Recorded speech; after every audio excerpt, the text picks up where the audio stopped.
જી નમસ્કાર, હું ટીઆર જાદવ. અમારી ચેનલમાં ફરીથી એક નવા વિડીયોમાં તમારું સ્વાગત છે. મિત્રો, તમે બધા મસ્ત હશો, મજામાં હશો. મિત્રો, Gujarat panchayat service selection board એટલે કે GPSSB દ્વારા લેબોરેટરી ટેકનિશિયન અંગેની વર્ગ 3 અંગેની ભરતી જાહેર થઈ છે.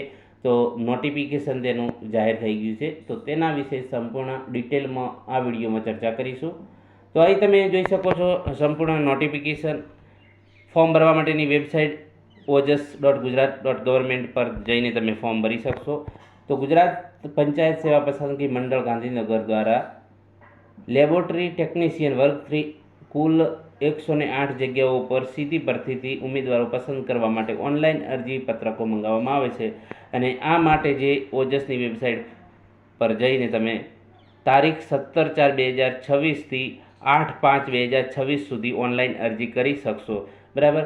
જનરલ કેટેગરી જે સામાન્ય વર્ગના ઉમેદવારો માટે અરજી ફી ₹100 પ્લસ સર્વિસ ચાર્જ જે બેંકનો હોય. બરાબર. અને 17/4/2026થી 8/5/2026 સુધી તમે ફી ભરી શકશો. બરાબર.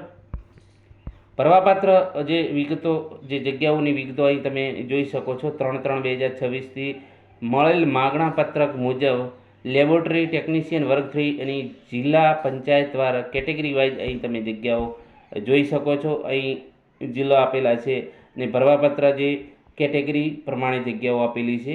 બરાબર. દિવ્યાંગ ઉમેદવારો માટે પણ અહીં તમે જોઈ શકો છો જગ્યાઓ.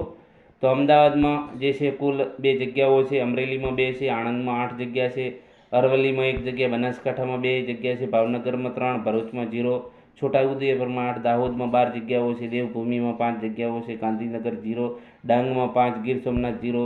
તો એ પ્રમાણે કચ્છમાં 20 જગ્યાઓ છે, ખેડા 3 જગ્યા, મહીસાગર 5, મહેસાણા 0, મોરબી 0, નર્મદા 5 જગ્યાઓ છે, નવસારી 0, પંચમહાલ એ પ્રમાણે તમે તમામ વાવ-થરાદમાં 0. બરાબર. તો ટોટલ 108 જગ્યાઓ છે.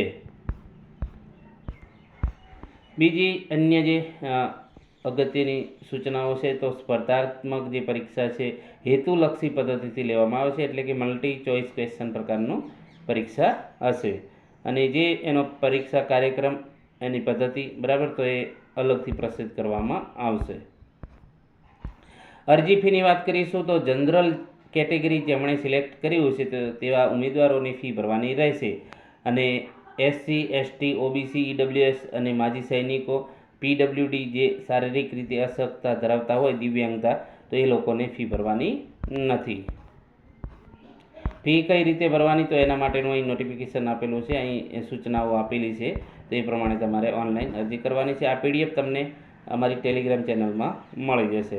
શૈક્ષણિક લાયકાત અને વયમર્યાદામાં અહીં તમે જોઈ શકો છો એ પ્રમાણે જાહેરાત પ્રમાણે લેબોરેટરી ટેકનિશિયન ક્લાસ 3 માટે candidate cell process bachelor degree in chemistry એટલે કે બેચરલ ડિગ્રી કેમિસ્ટ્રીમાં અથવા તો માઇક્રોબાયોલોજી અથવા તો બાયોકેમિસ્ટ્રી અથવા તો બાયોટેકનોલોજી. બરાબર. એના પછી અહીં તમે જોઈ શકો છો ડિપ્લોમા ઇન લેબોરેટરી ટેકનિશિયન કરેલું હોય, મેડિકલ લેબોરેટરી ટેકનિશિયન કોર્સ હોય, medical graduate diploma in medical laboratory technology અથવા તો 1 વર્ષનો medical laboratory technician training course અથવા તો લેબોરેટરી ટેકનિશિયન ટ્રેનિંગ કોર્સ કરેલો હોય કોઈપણ ગવર્મેન્ટ રિકોગ્નાઇઝ ઇન્સ્ટિટ્યૂટ અથવા તો યુનિવર્સિટીમાંથી, તો એ લોકો ફોર્મ ભરી શકશે. અને બેઝિક કોમ્પ્યુટરનું નોલેજ પણ હોવું જોઈએ અને ગુજરાતી, હિન્દી બંનેનું નોલેજ હોવું જોઈએ. એના પછી જોઈશું અહીં બીજો અન્ય સૂચનાઓ આપેલી છે મહિલા ઉમેદવારો માટે. બરાબર. અહીં વયમર્યાદામાં નિર્ધારિત તારીખની વાત કરીશું તો કે જાહેરાતમાં દર્શાવેલ અરજી સ્વીકારવાની જે છેલ્લી તારીખના રોજ વયમર્યાદાની ગણતરી કરવામાં આવશે. એટલે કે તમામ ઉમેદવારોના કિસ્સામાં વયમર્યાદા માટે જાહેરાતમાં દર્શાવેલ અરજી સ્વીકારવાની છેલ્લી 8/5/2026ની સ્થિતિ ધ્યાનમાં લેવામાં આવશે. અહીં બીજી અગત્યની જે સૂચનાઓ છે જે આપેલી છે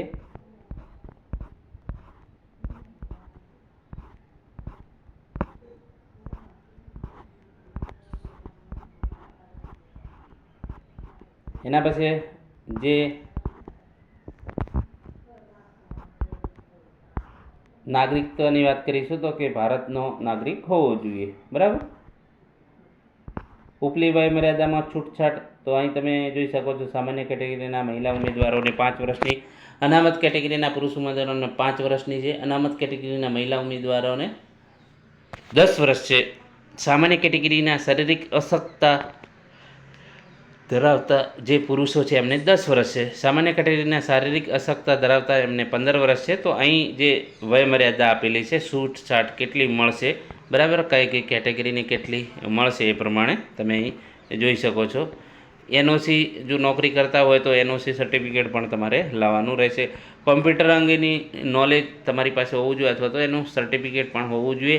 તો જે સરકારશ્રીના જે નવા અભ્યાસક્રમ મુજબ ઉમેદવારે કોમ્પ્યુટર અંગેનું બેઝિક નોલેજ ધરાવતો હોવો જોઈએ અથવા તો જે સરકાર માન્ય યુનિવર્સિટી અથવા તો સંસ્થામાં કોમ્પ્યુટર જ્ઞાન અંગેનો કોઈ પણ ડિપ્લોમા, ડિગ્રી કે સર્ટિફિકેટ કોર્સ કરેલો હોય તો તેવા પ્રમાણપત્રો અથવા તો ડિગ્રી કે ડિપ્લોમા અભ્યાસક્રમમાં કોમ્પ્યુટર એક વિષય તરીકે હોય તેવા પ્રમાણપત્રો અથવા તો જે સામાન્ય વહીવટ વિભાગના જે ઠરાવ પ્રમાણે ધોરણ 10 અથવા તો ધોરણ 12ની પરીક્ષા કોમ્પ્યુટર વિષય સાથે પસાર કરેલ હોય એટલે કે પાસ કરેલ હોય તેવા પ્રમાણપત્રો હોય તો પણ એ ચાલશે. પગાર ધોરણની વાત કરીશું તો પગાર ધોરણ જે પ્રથમ 5 વર્ષ માટે 40,800થી પ્રતિ માસ ફિક્સ પગારથી નિમણૂક અપાશે અને એના પછી તમને બીજા બેનિફિટ મળવાપાત્ર. અરજી કઈ રીતે કરવી તો અહીં તમે જોઈ શકો છો, તમામ વિગતો આપેલી છે. હવે વાત કરીશું લેબોરેટરી ટેકનિશિયન, જેમાં સિલેબસની ચર્ચા કરીશું તો જનરલ અવેરનેસ અને જનરલ નોલેજ, જેમાં 35 માર્ક્સ હશે, ગુજરાતીમાં હશે, ગુજરાતી ગ્રામર 20 માર્ક્સ હશે, ગુજરાતીમાં ઇંગ્લિશ લેંગ્વેજ અને ગ્રામર 20 માર્ક્સ હશે, ઇંગ્લિશમાં general mathematics, reasoning and data interpretation તો 25 માર્ક્સ હશે ગુજરાતીમાં, question assessing the required knowledge for the job and technical knowledge, બરાબર, જે તમારું ક્વોલિફિકેશન છે, બરાબર, જે શૈક્ષણિક લાયકાત છે તો એનું તમારે 100 માર્ક્સનું હશે ગુજરાતી અને ઇંગ્લિશ બંનેમાં. ટોટલ 200 માર્ક્સનું પેપર હશે, 3 અવર્સ હશે, બરાબર, 3 કલાકનું પેપર હશે. જે ડિટેલમાં અહીં તમે જોઈ શકો છો સિલેબસ આપેલો છે, બરાબર. જનરલ અવેરનેસ અને જનરલ નોલેજ માટે કયા કયા ટોપિક તૈયાર કરવાના તો અહીં તમે જોઈ શકો છો, બરાબર, જે અહીં આપેલા છે 11 ટોપિક. તો એ પ્રમાણે જનરલ અવેરનેસ અને જનરલ નોલેજ માટેના તમે જોઈ શકો છો. જે તમારી પરીક્ષા હશે ઓબ્જેક્ટિવ ટાઈપ અને પ્રત્યેક જવાબ દીઠ 1 ગુણ મળે અને ખોટા જવાબ સામે તમારે 0.25 માઇનસ ગણાશે, બરાબર. તો એ પ્રમાણે તમારે ધ્યાનમાં રાખીને પેપર આપવાનું રહેશે. બીજા અન્ય જે શરતો છે જે અગત્યની તો અહીં આપેલી છે, જે તમે જોઈ લેજો એક વખત.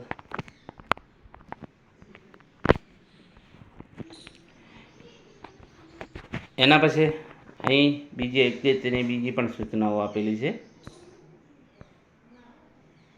મંડળના આદેશ અનુસાર 17/4/2026 રોજ જાહેર થયું. સચિવ ગુજરાત પંચાયત સેવા પસંદગી મંડળ ગાંધીનગર દ્વારા, બરાબર. આમાં કોઈ કારણોસર ફેરફાર કે રદ કરવાની આવશ્યકતા ઊભી થાય તો એ સંપૂર્ણ હક મંડળનો રહેશે, બરાબર. તો મિત્રો, જો તમે આમાં લાયકાત ધરાવતા હોય તો વહેલી તકે આમાં ફોર્મ ભરી લેજો. પગાર ધોરણ પણ સારું છે, 40,800. તો એ પ્રમાણે બીજા મિત્રોને પણ શેર કરજો જેથી કરીને એમને પણ માહિતી મળે. આભાર.